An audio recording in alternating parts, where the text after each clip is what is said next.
Is a deep subwoofer the same thing as a subwoofer that hits really hard?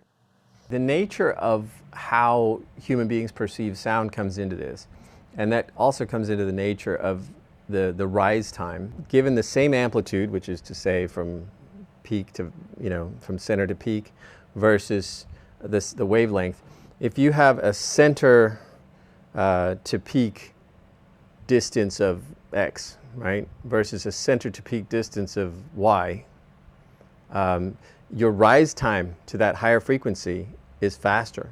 So the pressure change is more rapid, so it feels more like an impact.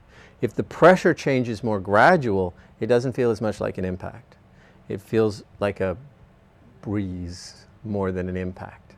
So a punchy sound is usually related to a slightly higher frequency than a deep sound. You don't want one necessarily without the other, because if something hits but has no power behind it, has no weight behind it, it's like a slap, it's like pop, but it has no weight behind it. But if something hits like a very big, like a sumo wrestler hits somebody, there's power behind it.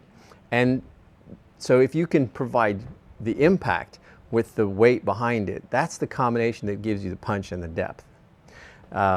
Because there's just not as much air, there's not as much weight, there's not as much heft, just literally volume in that shorter wavelength impact. But when you have that longer wavelength with it, it literally increases the amount of mass and amount of air that's following it.